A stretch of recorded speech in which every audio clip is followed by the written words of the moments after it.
Ako, mingon ba yung guha nga, kung magkalisod ta, o lihok lang yun punta, panalanginan yun punta sa Ginoo.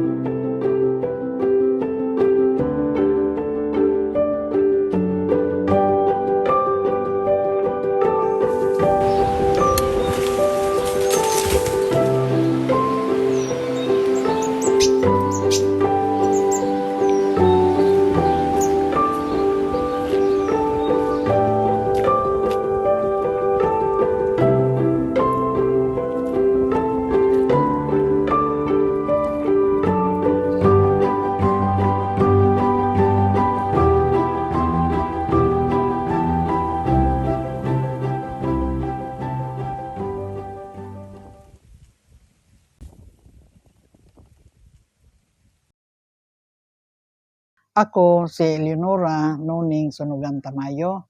Akong bana ni si Antonio Tamayo.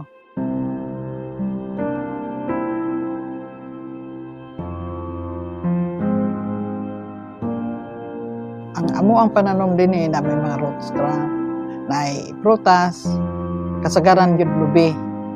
Napon may makabasta kay murag klase-klase magud among gitanom kay kini magbabaol ta. Mutanom kung ito sa unsa para mabuhi ta.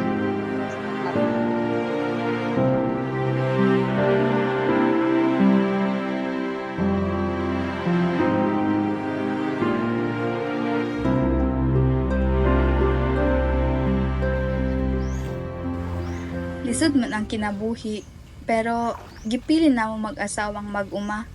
Tungod kay diri mi nagkuha og kusog. Labaw sa tanan, diri usab na mo gikuha ang paglaom.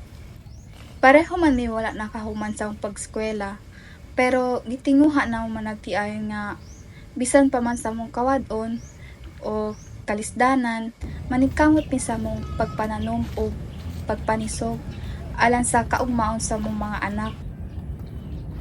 Ma, paadto na may eskwelahan. Tagatsa, mo na ko diha.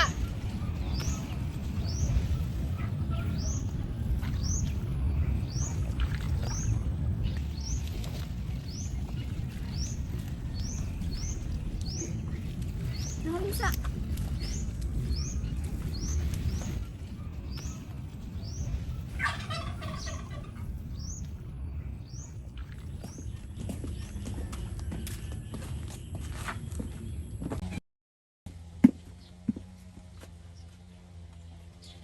Oh, nganong wala pa man ka nag-andam? Ay, mang, wala man gud may klase maong ako nangandam. Maayo, para makauban ka sa bukid. O paspasan nato ni bukos, kay mangalay na na imong mga manghod.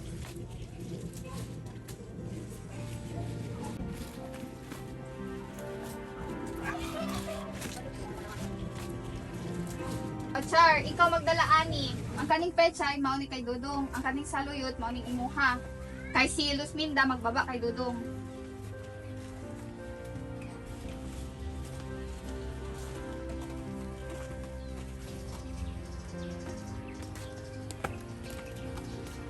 Bisan pa man sa kabatanon ang among mga anak, pero kabalo sila motabang, na maligya sila og mga utang, inig ato nila sa eskwelahan. Ang ilang halin, maupo to ang among gitigom para sa ilang kaugmaon.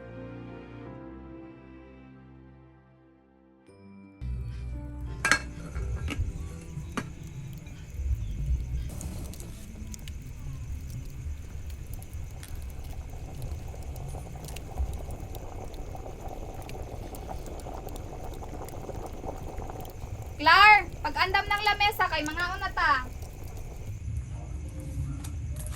Opo, ma.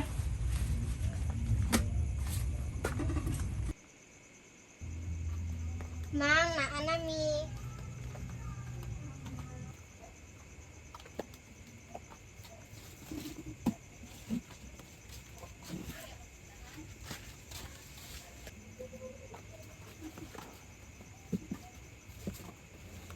Oh, kamusta naman yung eskwela?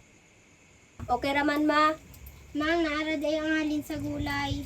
Oh, salamat. O sige, pag-andam na mo kay magkaon na ta.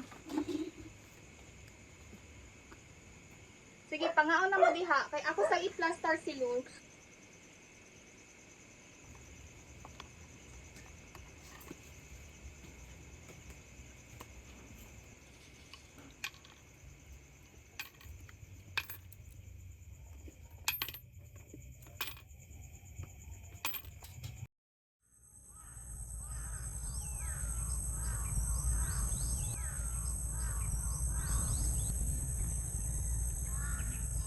Sa tibuok tuig, grabe among paningkamot.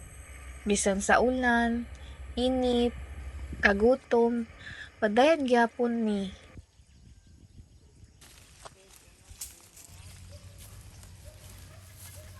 Ang among pag-umad, mano-mano lang gyud.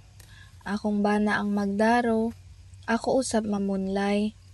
Wala na namo gibali ang kainit ug kakapoy.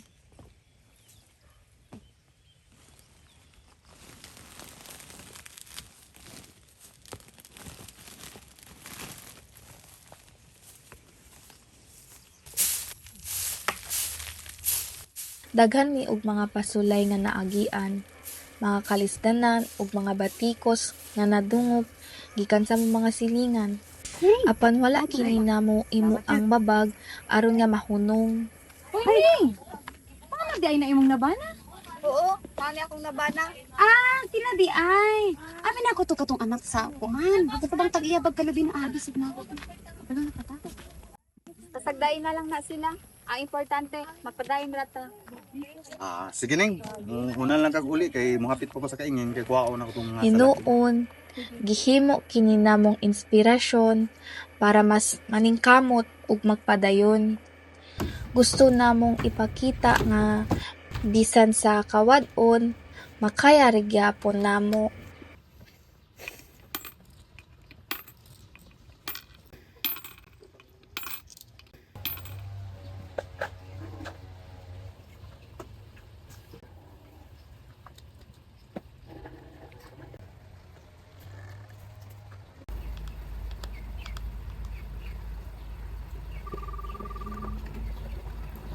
Hello, Nak. Hello, Mang. Kamusta naman ka diha? Okay naman, Mang, pero nahurot na ako ang alawan. Sige lang, naapamon ko'y tinigom sa alkansya nato. Ako lang ipadala. Sige, Mang, salamat. Pag-amping ka diha, ha?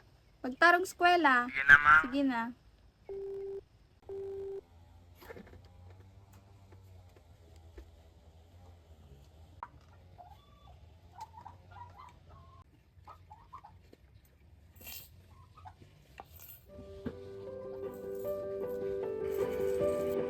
Dako kaayo among kalipay sa dihang nakahuman sila sa pagskwela.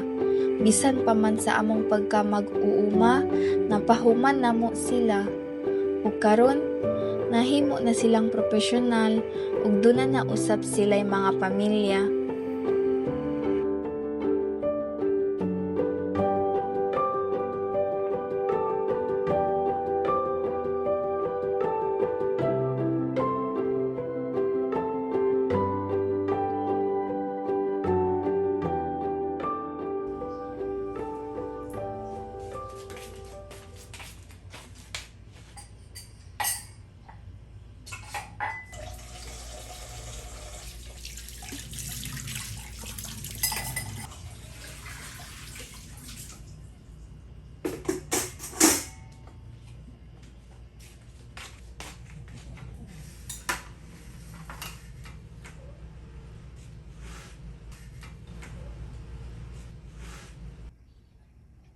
Mang, kita nakasapo sa garmang? Bahin asa na? Bahin sa splitting sa yuta, ma, dayon na ipatitulo libre ra. Sige. Lantaw ako yun sa kinahanglangon. Kay para atong ipasplit atong yuta. Nadiri Ang mo dar, ang programa sa sayon kaayong Patitulo duolon. libre naman. Kani pa lang, sila na ang nakatabang sa mua sa pagpatitulo ni ining among yuta. Ug karon, ni ining bag-o nilang programa sa splitting, padayon gihapon ang pagtabang nila sa mua, ang pagsiak sa among yuta, ngadto sa among upat ka mga anak. Lubos-lubos ang pasalamat isa po nating kababayang magsasaka sa Buanga del Norte sa tulong na naipaabot sa kanila ng programang pang-agrikultura ni Pangulong Ferdinand R. Marcos Jr. Ang kanyang kwento sa report na ito. Sa loob ng mahigit 30 taon, para kay Aling Noning, ang kanilang sakahan ay parte na ng kanyang buhay. Dahil simula pa noong 1986, dito na niya naigugol ang kanyang hanap buhay sa pagsasaka. At ito ang naging instrumento para sa kanya na mapagtapos nila ang kanilang 4 na anak. Siya ay isang ginang na mula sa bayan ng Lux, Gutalak, sa probinsya ng Zamboanga del Norte.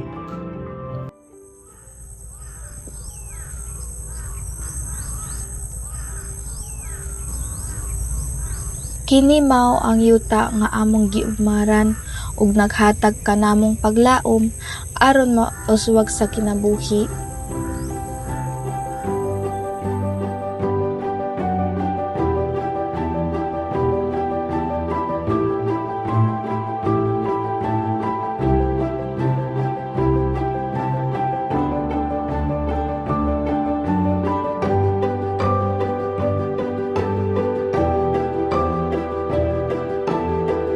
Diri na mo gitisok ang pangandoy alang sa kaugmaon sa among mga anak.